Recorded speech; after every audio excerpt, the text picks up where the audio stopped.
Again, thank you for those that have joined us. State of Open Source panel discussion.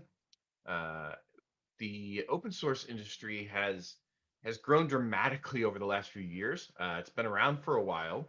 The term and the idea of open source and supporting open source is now very much a foundational piece of a software company's success. And every company, whether they acknowledge it, recognize it, or even know it, uh, use open source in one way or another. And community events around open source, like Hacktoberfest, which is starting in a mere 7.5 days from now, depending on where you are in the world, could be sooner.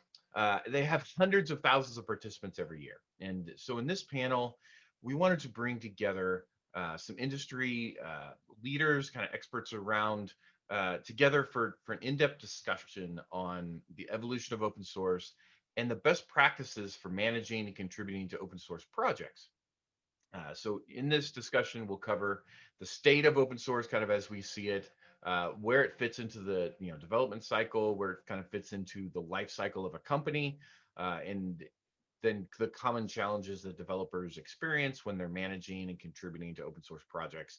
And then even from the flip side of those that are managing open source projects, how do they do that, and what are the different challenges they experience on the flip side? Um, and so we'll kind of start there. But today we're joined by Lisa Taliaferri from DigitalOcean, Rosemary Wong from HashiCorp, and we have Remy Causemaker from Spotify. So I'm going to have you go ahead and introduce yourselves. Hi, everyone. I'm Lisa Taliaferri. I'm a Senior Manager of Developer Education on the community team at DigitalOcean, and I'm really excited to speak about open source with everyone here today. Hi, I'm Rosemary Wong. I am a developer advocate at HashiCorp. You might have seen me lurking on some of the Terraform forums. I used to cover Terraform. Now I cover Vault and Consul, and I'm looking forward to learning a little bit more about how everyone does open source. And my name is Remy Causemaker, newly minted head of open source here at Spotify. And I help contributors work together to use their powers for good. I've been doing this for most of the career, helping hackers, contributors, designers, anyone who wants to help make a difference, share their code with each other and with others. Looking forward to discussion today. Great, Remy, thank you. If you could just boost your mic just a little bit more. And then myself, I'm Jeremy Meese. I'm the head of DevRel and community here at CircleCI. I've worked with open source communities and open source companies and projects for quite a few years now. Love open source. I love the idea, what it propagates, the direction that it wants to help, that it can help drive a company, and the emphasis that it places on community. Community is just right at the core of who I am and what I'm really interested in life. So thank you all to the panelists. As I just put in the chat, to all attendees that are watching and have joined us today, if you have a question, hit the Q&A button, and we'll be able to answer those questions throughout the session, or at the end, we'll hopefully have time for some Q&A and be able to answer any questions you might have. All right, so with that, we'll kind of go ahead and kind of jump into it right here. So Remy, I'm gonna start with you. How would you define open source, and what does it mean to you and your company? Thank you, Jeremy. So what should open source mean? Open source should mean more than just the code being available, but the contributions are actually welcome in a project. So when you're authentically participating in a community, that means sharing in the production, not just sharing the product. If I was going to put it in like a very brief talking point, authentic participation, sharing production, not just sharing product. Great. Anyone else have anything to add there? I definitely have to agree on sharing production part of it. And It was something that, as a contributor to open source that wasn't part of a company that started with open source, I didn't realize how much work it took to actually release something in open source, right? You have all of these amazing contributors, but you're not really sure if their code might break something that you're running on, or your code might break something that is functionality they're intending to implement. And all of that shared responsibility needs to happen in order for an open source product to really work for that many people.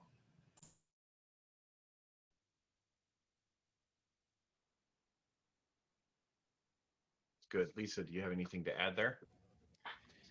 Sure. I think the community element and the distribution of open source is really important, and shared ownership. So, for example, with like DigitalOcean's Kubernetes, we have several different repos. We share ownership with the community of those repos. And I think that's important for engagement and for people to feel empowered by open source. Good. Yeah, and I think that's the empowerment, the community aspect, I think are really good things. Thanks for touching on that. So, Lisa, you mentioned Hacktoberfest and DigitalOcean, or I mentioned Hacktoberfest. You're working at DigitalOcean. That's coming up. We're here. So, how did you get into open source? What was kind of your journey? And then I'd love to hear from everyone here. Yeah, so I came into the tech industry from academia, and as part of my academic research, I was very interested in open access and the sharing of peer-reviewed knowledge, and open source feeds into those sensibilities. I did a lot of work on open access and an open source dissertation as part of my PhD on a 14th century Italian saint, Caterina da Siena. I worked in Python and R, and I looked at her writing. I compared her writing to canonical poets of the time period. I explored her networks, and it was really important to me as part of my work for a public institution. I went to the City University of New York to make sure that all of that stuff was open and available. People could inspect my code. They could rerun it for different writers, different historical figures. And since then, I've been involved in open source at the Digital Humanities Lab at MIT, and also as part of the community team at DigitalOcean. Awesome. That's fascinating. Cool. Thank you. Remy, what about you? Like, what was your, how did you get into open source? Yeah, so I always knew that I enjoyed technology and that, computers were going to be part of the future, but growing up in a place with more cows than people, I wasn't quite sure how that was going to pan out. So I learned about open source when I went to university, like a lot of folks do. I started as an undergrad at Rochester Institute of Technology, and that was the first time that I got to run Linux. And I was on a floor called Computer Science House, which is a special interest house on campus where different CS-aligned folks could hang out and learn together. It was co-ed. It was operated very much like a student services org. And it was just a kind of a moment in time to really join there. So I joined the same year as John Resig, the creator of jQuery. Some of the co-founders of Square, like Tristan O'Tierney, were the year before me.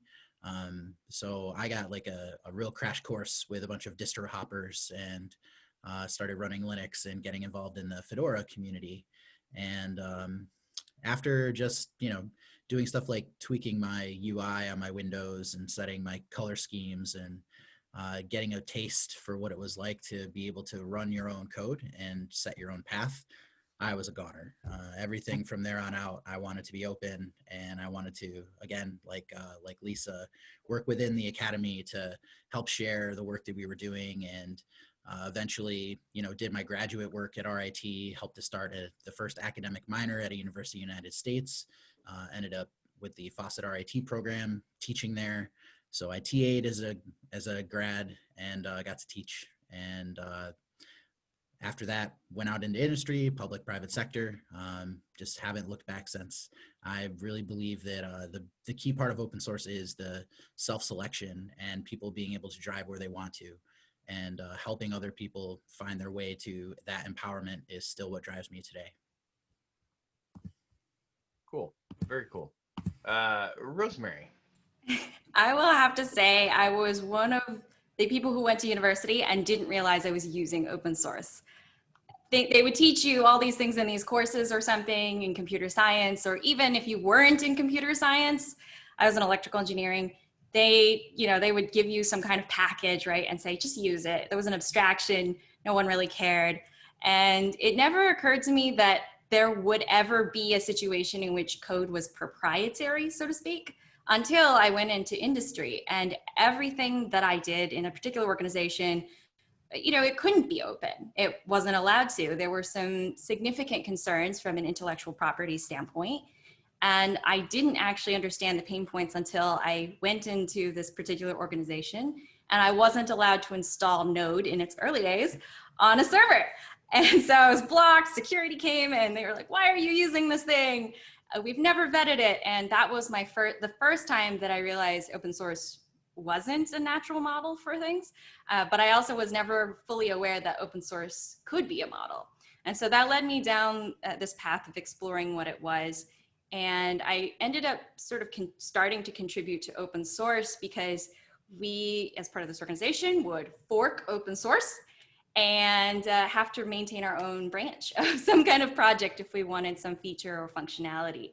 And so how I ended up getting into it was that I was allowed to sort of recontribute some things back into the open source trunk, so the main project. By the way, it never got merged. My very first PR never got merged, and it still hasn't been merged to this day. So, my initial foray into open source, I can definitely say wasn't exactly positive, but it wasn't exactly negative either. And it was everything about awareness. And so I decided I would start to work for organizations that focused on open source so that I could better understand the challenges and help others.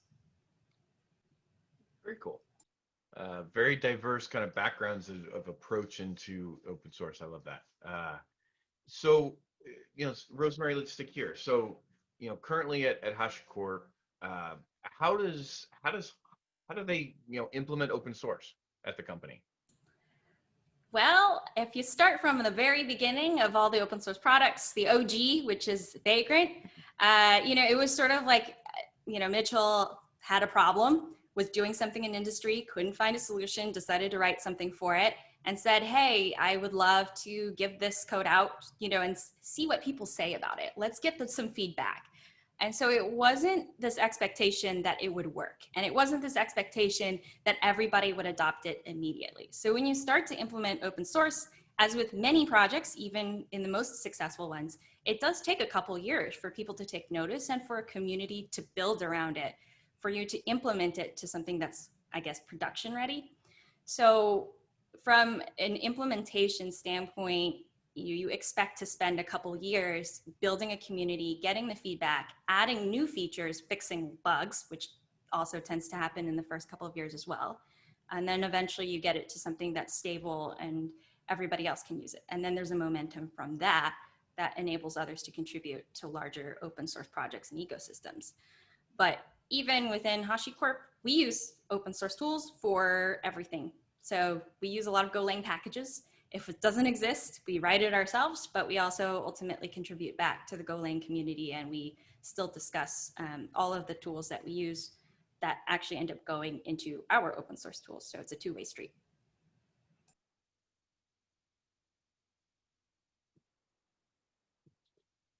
Got it. Okay. So Remy, what about you at Spotify? How's Spotify, utilizing open source? Sure. So in the very earliest days of Spotify, now I wasn't around for this, but after going through the engineering onboarding, I found out that in the earliest days, the client and the servers and everything else were shipped around as .deb files, and Debian was like the flavor of the distro, and like literally Spotify was baked like into Linux. And there are the longer I'm there, the more I appreciate some of the clever hacks that have happened. You'd be surprised what like commodity off-the-shelf encryption libraries and networking stack can do for spinning up a startup and getting them started. So all of that sort of legacy of core Linux and core off-the-shelf tools was really the environment that Spotify started with. And then from there has only, grown. And across the board, we're using a lot of the, latest and greatest cloud native tools. Backstage, which is our developer portal, was just accepted to the Sandbox program. And that is the single pane of glass that connects together all of our developer services. So our microservices, our alerting, our monitoring, we have hundreds of plugins internally that every single engineer uses to spin up their new projects. So open source literally is the glue that connects everything that we build inside of the company. And we're getting better and better at sharing more of it with the rest of the world. Cool. Lisa, so DigitalOcean is well known for being a developer tool, or the developers hosting platform. So, like, how is DigitalOcean implementing open source? Yeah, so being that DigitalOcean is a cloud provider, a lot of our technologies that developers can use on the cloud are open source. And our community tutorials are all focused on open source technologies, supporting developers learning all of the tools there. As I mentioned earlier, there's lots of Kubernetes involved in the DigitalOcean Kubernetes. So there's the open source project, but there's also contributions back that DigitalOcean maintains that are for DigitalOcean clusters, for autoscaler, clusterlin, and things like that. So there's, I think, going in both directions, we're very much part of the open source ecosystem. Yeah, sure. So Remy, what are some of those common challenges when you're managing an open source project? So having the privilege to start a couple of OSPOs and join a few others over the years, you get a view into different parts of the open source journey. And if I had to break it down, I think there's sort of 3 phases of lifecycle growth with 3 different phases of challenges. So I would bucket them into sort of growth challenges, or launch challenges, growth challenges, and maturity challenges. So in a growth context, in an enterprise context, that usually means like, how do you move from maintaining internal forks to using upstream? How do you transition from doing mostly internal development to working in public and road mapping in public? Those tend to be some of the early launch challenges. And then once you sort of get your community off the ground and you start working in the open, then it becomes a question of, how do we prioritize internal needs versus external needs? How do we identify and grow contributors and into maintainers and leaders within the project? How do we know, even if we're growing, and how do we know if that growth is healthy and inclusive? These are typical growth questions that every project more or less answers or has to ask themselves at one point or another. And then lastly, once you're grown and you're launched, you get into questions of like, how might we maintain this project after the initial contributors have exited? Or how do we scale the governance beyond our core developers and include others? How do we spin down a project or decide when we want to spin down a project and after it has served its purpose? How do you excite and inspire new contributors once a project has become boring and stable? Once that's an interesting challenge of maturity that a lot of projects don't get a chance to experience. But if you get there, even when you're successful, even at the very end, there are challenges all along the way. And the more folks that you have involved from the external community, from the open source world, the more perspectives you can bring into solving a lot of those challenges. And your mileage will vary, and it will depending on your area, your domain. Lots of different things factor into the answers to those challenges. Yeah, for sure. It's interesting. It mimics a lot of the challenges as community managers. pace, especially as a community manager grows. That's interesting. Who else? Who else has kind of some thoughts around kind of the common challenges they experience? I definitely agree with all three of those stages, right? Because it doesn't, at the end of the day, when you put out a feature in an open source project, that takes some growth as well, because that feature may not actually be something everybody uses. I mean, you try to get and prioritize features that everybody's going to use, but the reality is sometimes there are some people who are louder than others. So even getting growth or adoption in newer features is even challenging within open source projects. And I think what's really fascinating and what grows to become even more challenging is that even when a project launches or has achieved maturity, there's ecosystem projects that tack onto it. So you might have a plugin system for your really large open source project. And who maintains that plugin system? Who's going to help build software development kits so that it's easy to get started writing those plugins? How do you understand the stability of the plugins and whether or not they're verified or not unverified? How do you even fold them in? If someone wants to use it as part of their project, how do you even pull that in and make it natural for someone to use that extension very easily? And all of these problems start to grow and multiply even within the ecosystem projects that attach to mature open source projects. Yeah, for sure. So Lisa, with open source, it's not we're not generally talking about something that's restricted to North America or Europe or Asia. We're talking about something that is has the potential and generally is very very global. And so with an event like Hacktoberfest that is I think last year's was over 140 countries. And so many 144,000 some different repos across the world. Like how do you identify and work with the different cultures that might exist in your open source project? Yeah, I think that's a really important question. I think something that open source generally, like working to make things very inclusive and working to bring more people into the fold so that more people can contribute and make great technology that serves everyone is something that we really hope to achieve with Hacktoberfest. We're really lucky in that there's great advocates that are distributed all over the world.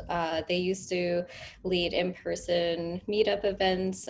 We have Hacktoberfest kits to get people involved in open source during the month of October. Now we're going to make a lot of those more remote friendly, so even more distributed. But I think that making sure that things are translated to different languages, that we're building localized communities that are able to have strong communication throughout the world is really, really important and one of the key goals of Hacktoberfest.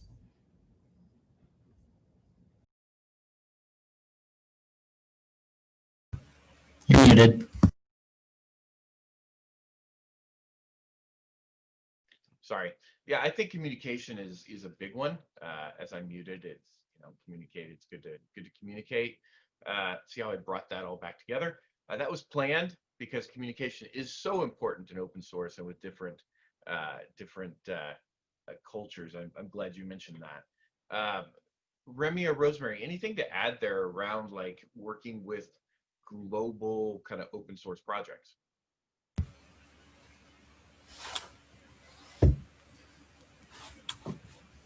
Go ahead, Remy. Cool. So when working globally, this is a lesson that I've learned and relearn every time I join a new part of the community. It's fun to say the words open source community, but really it's a community of communities. And there's all these different sub-projects and subcultures within each of those pockets. So one of the key ways to engage in those communities is that self-selection. making sure that when you're building for a particular audience, whether that's a type of contributor, a type of developer, or a type of end user, that you include those people in the process, whether that's through inviting them to contribute feedback on the features that you have, or inviting them to be a part of the planning process. Really, the sooner you can start to bring other perspectives into your project, the more inclusive it can tend to be. But you also need to have safety rails and guardrails and processes in place so that if, adding more and more voices to the mix is, brings more noise potentially too. So there's a balance that's to be made, but that's why open source is so powerful, is that a lot of these platforms that we use, and they include us, like the GitHubs and the DigitalOceans of the world, put a lot of time and effort into making those services available globally, worldwide, so that any demographic, any geography, any level of skill or experience, those folks feel welcome to start at the same place that everyone else can. So you should meet them there too. If you're doing your end user development or your developer experience development or whoever you're engaging with, the sooner you can work with those users, the more it will reflect the nature of the people you're working with in the product itself. Yeah.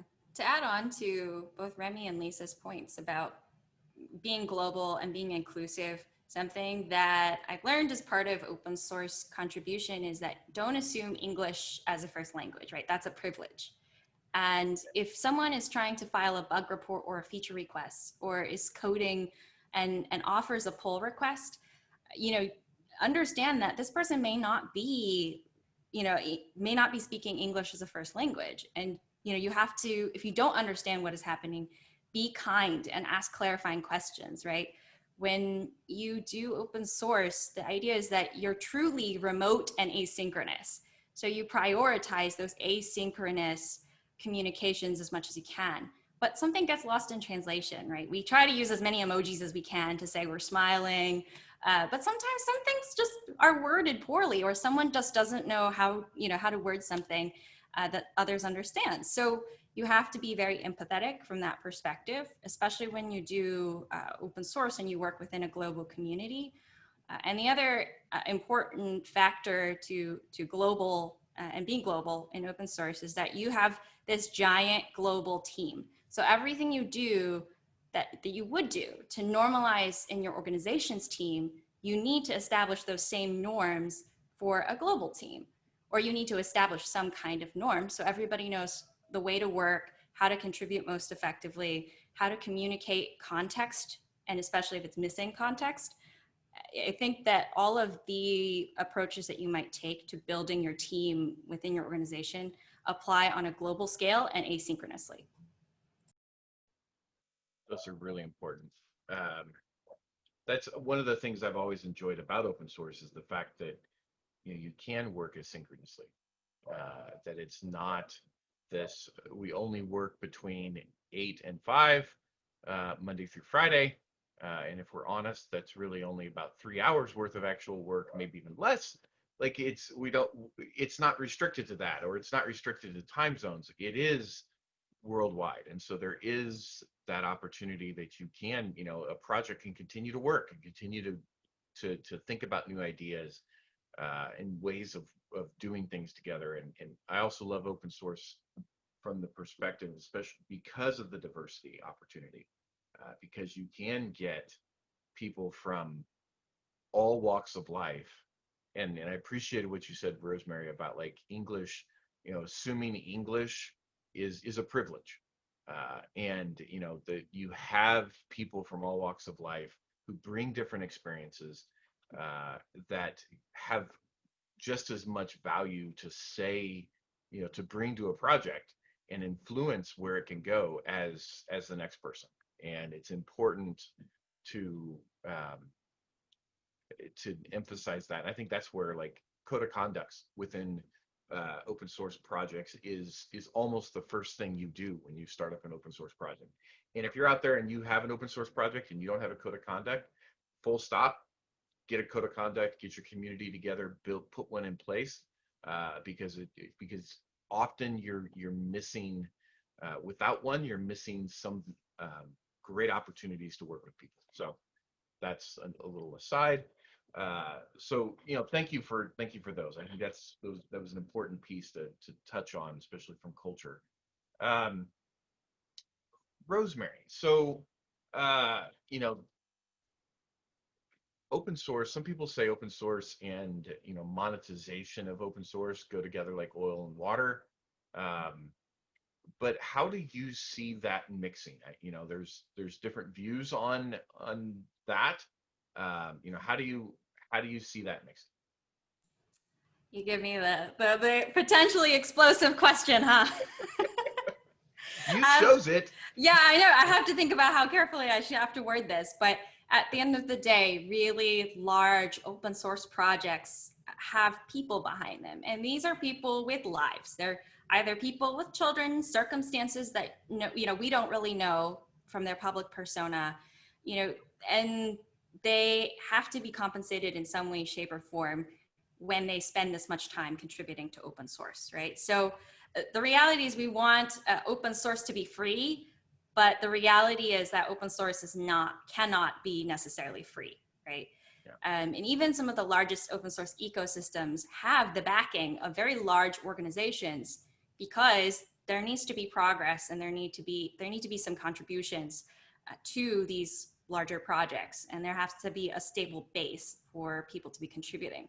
So it's not, I wouldn't say it is like oil and water, but eventually, open source, when it gets big enough, does require some form of monetization so that you can continue supporting it. So it's a way to continue momentum and ensure contributors are able to take ownership and are actually compensated for time or recognized for the amount of time and effort they put into maintaining it. It's good. To follow up with that, and this is probably for everybody on the panel here, but you mentioned allowing the community to take ownership of contributions as part of that. So how do you within the different projects, how do you see that working the best?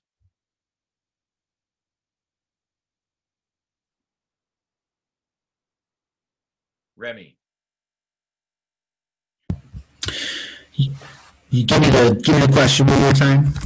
Yes, sorry. So how how do you allow the community to take ownership of the contributions, especially when you're dealing with monetization of some sort, whether it's just to support the project or a company backing? Like how do you get the community involved so that they take ownership of what they're doing? So I'm not a lawyer, and this does not constitute legal or financial advice. I have to start there.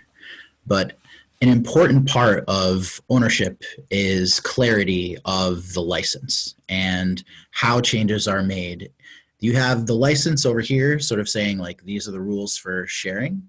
And then you have governance, which is about these are the rules for how how changes are made. And between the two of them, there are structures that you can have that are very exclusivist in nature that say this is what you can and can't do, or can be very maximalist and say, all of my copyrights are totally reserved and you need to license every single aspect of this. Or you can say the community is welcome to use and reuse and modification of this work.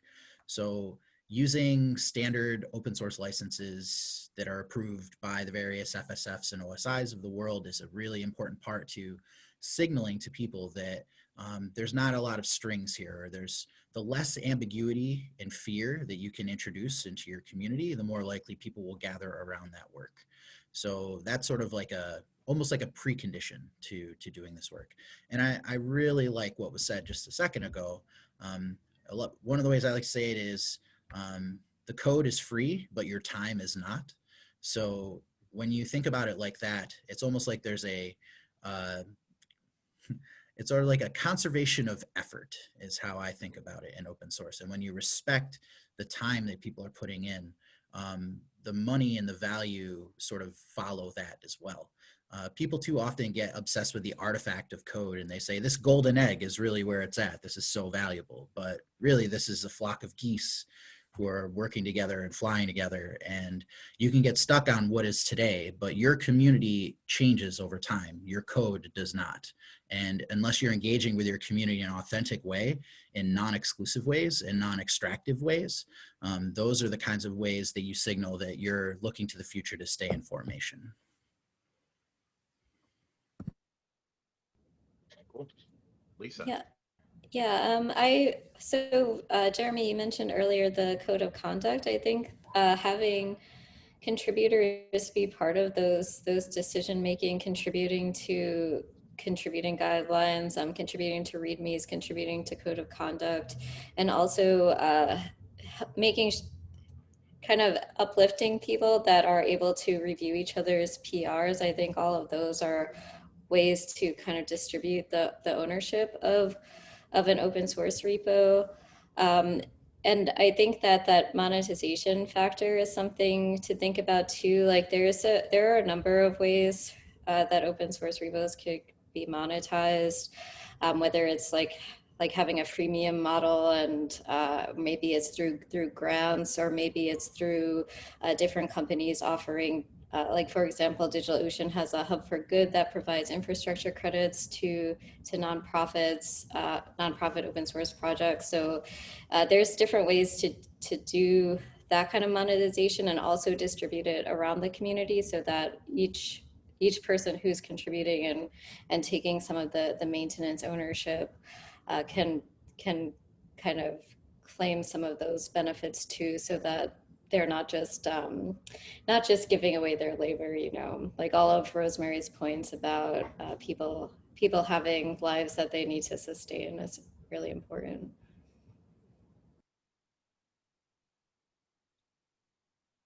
Yeah, I think that's important. Contributor agreements are very, very, very valuable for sure, to set those expectations.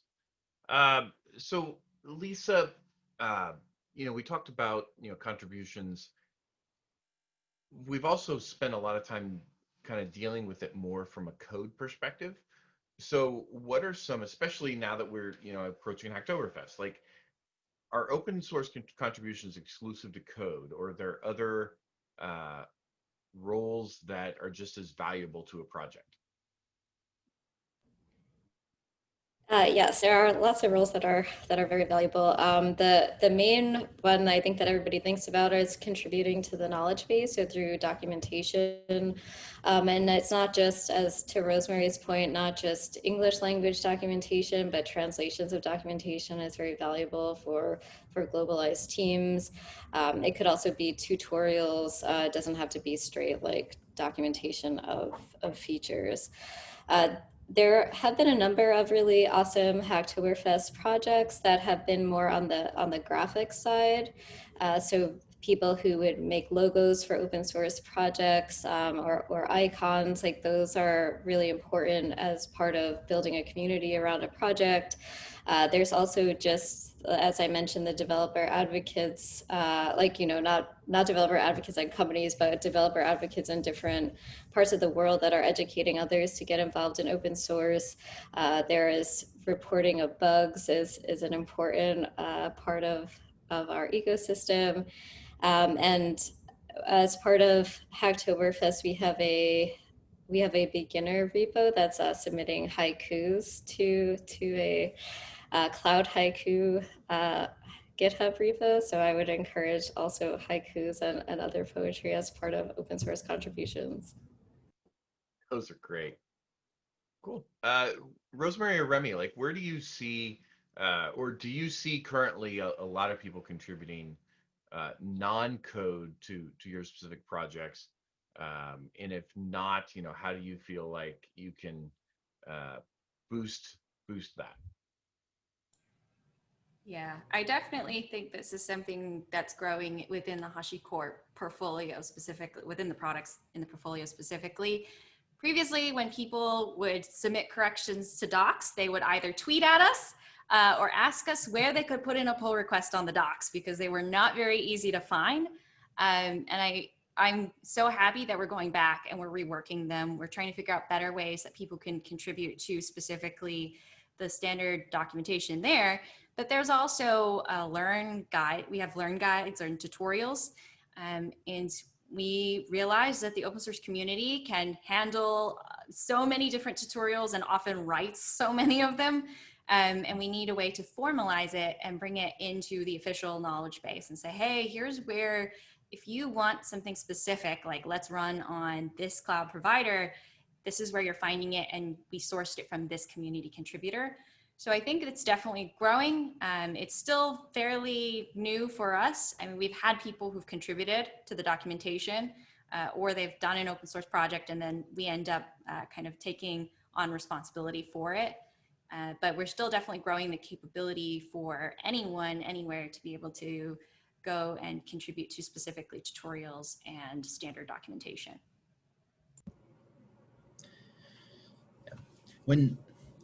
If you think that open source is just about code, that's kind of like saying that the assembly line is just about cars.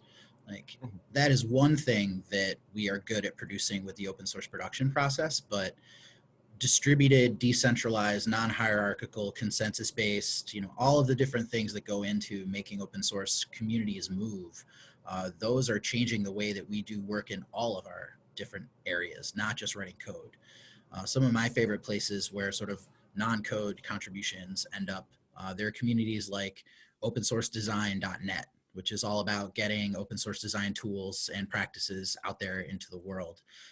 Open Font Library, I think it's just called Font Library now, has all of the open typefaces where you can download and bring stuff to your own projects.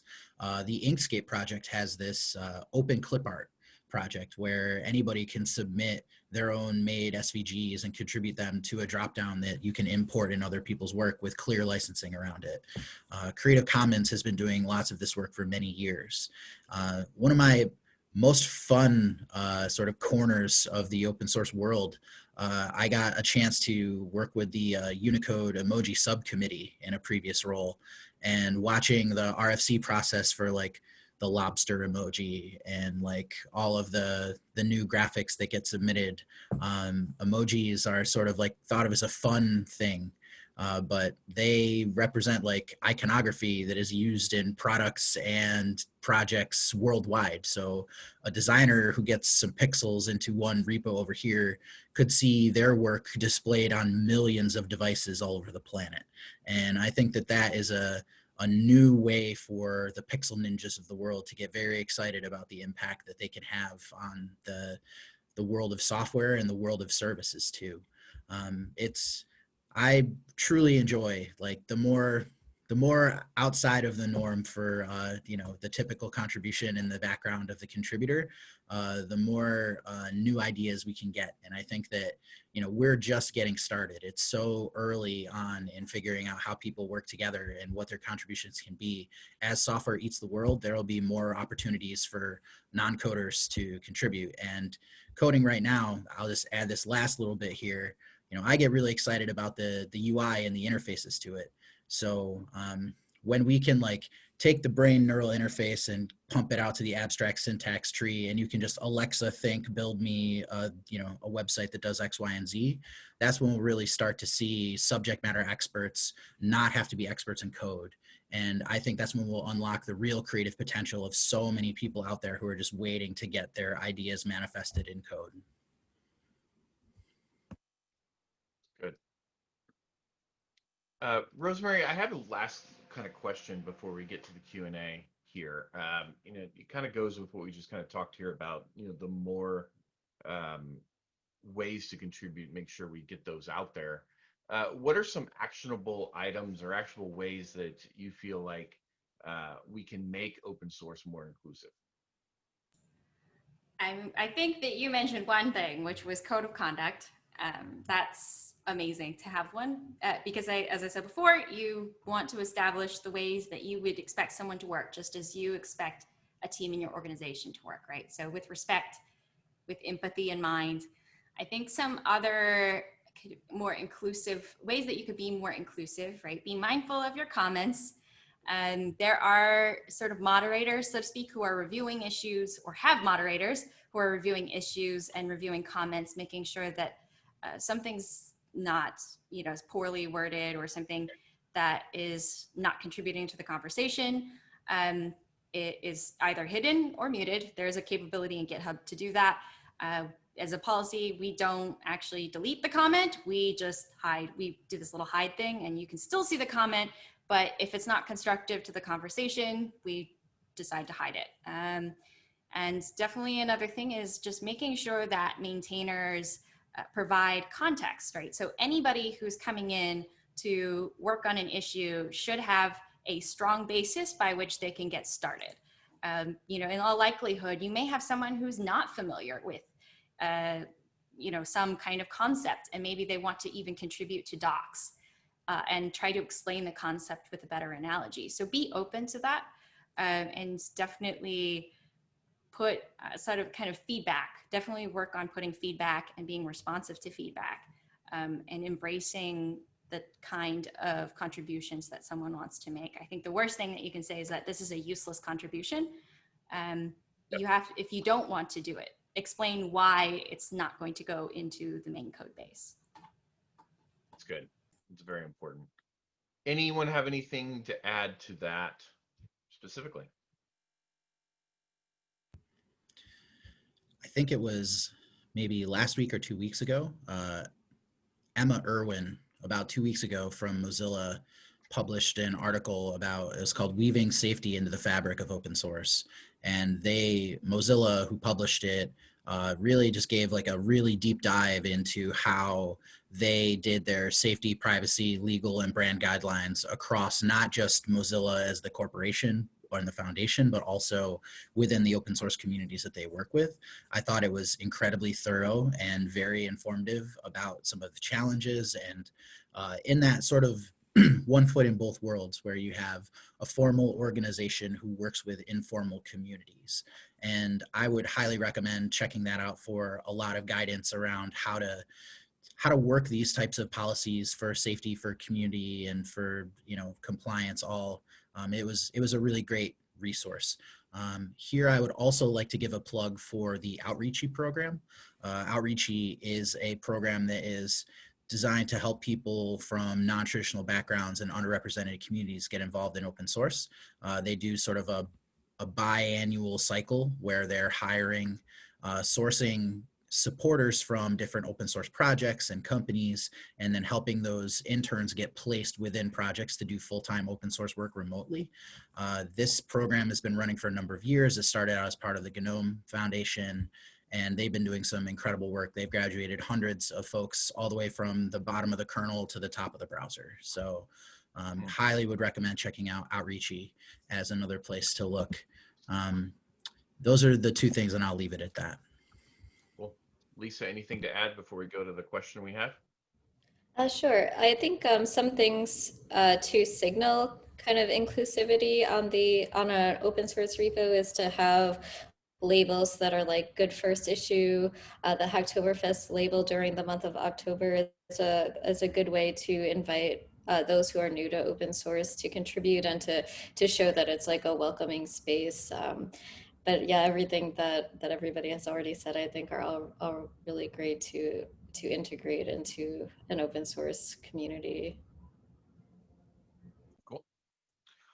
All right, so we have one question that I think, you know, touches a lot into you know, contributions and how we, you know, help keep our you know, the contributors, make sure that they're what they contribute and how they contribute is recognized. So we have a question here about how to get acknowledgement on contributing to an open source which will help in Google Summer of Code. So I'm assuming, you know, the question being your contributions to open source, how do you as a project document those so that it's easy for somebody that's wanting to get involved in the Google Summer of Code that they can come back and reference?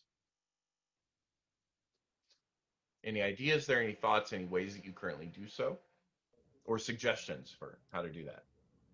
I think having a contributors file that recognizes everybody who's contributing to code as a repo maintainer is a good first step in that. Just I know that there's folks who will bring in like your GitHub icon and make it like a very nice experience. It could also just be like a list of the contributors, but that's kind of a first step. It may also be worthwhile for folks who are contributing to build relationships with those who are maintaining a repo that you're contributing to a lot, because then they might help you with starting to review pull requests yourself, or take other new kind of leadership roles within that open source software project.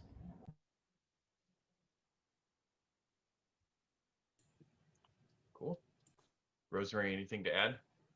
I think that if you're working with an organization and you're contributing to their code base, and it is open source, it is usually something that's publicly tracked, right? So in terms of the commit log, people will see that you have been contributing to that project. As you know, in the other kind of marketing aspect of this is that if you would like acknowledgement, or you would like additional recognition, or you want to promote some of the things that you've done, that is, you know, there are a number of social media platforms that allow you to do so, right? So be proud of the contribution you've made. You know, if it is open source and someone else can view it, you know, you're welcome to tweet it, you're welcome to post it and say, hey, look, I contributed this body of code to this organization and this open source project. I'd love your feedback on it. And I think that that's also a great way for you to remember and track how you've contributed to open source as well. You know, depending on the organization, some of them will put it on a main page, right? If you've participated in a program, here's something that you've contributed. So that's, you know, for us, that would be like HashiCorp ambassadors, people who have contributed very strongly to a lot of open source code bases that we've maintained or ensured that they have recognition because they've made such significant contributions. Cool. Yeah, and I would almost add to that as well as, you know, the Google profile that they just, I'm sorry, the GitHub profile that they just turned on is a great way to draw attention to your open source contributions in a way that's almost like a resume.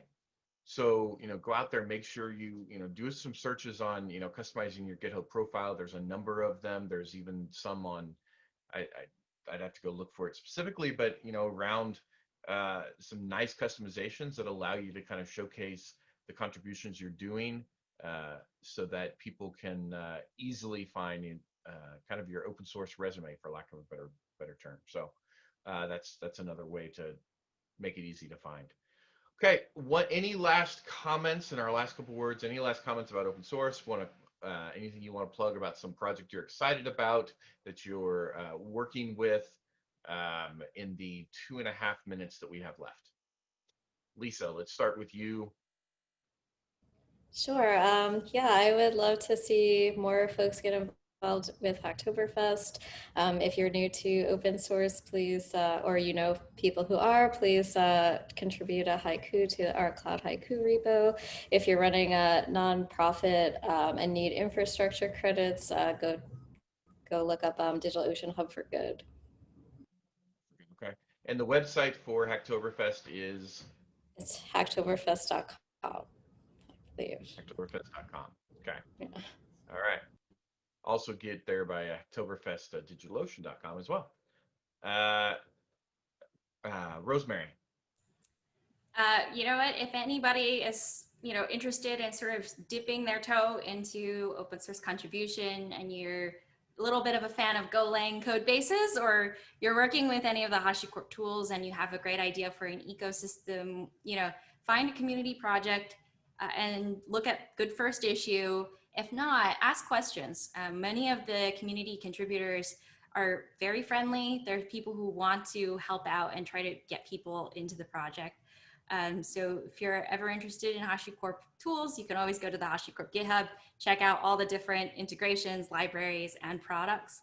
And in terms of Hacktoberfest, we usually have 1 or 2 repositories that we actually have engineers dedicated to checking for issues related to Hacktoberfest. That way you can expedite the requests, because sometimes some of these requests can take some time to review for testing purposes. So definitely keep an eye out on the HashiCorp's blog to see which repositories are participating. Great. And Remy. Mm-hmm. So, yep, triple plug for Hacktoberfest. This year, Spotify has been quite intentional internally. We've been spending Preptember briefing our internal teams who have open source projects and letting them know that Hacktoberfest is a time when we're going to see a lot of new contributors and first-time contributors who are very enthusiastic, who are looking for great ways to level up their skill sets or get involved in open source in their domains that they're looking for.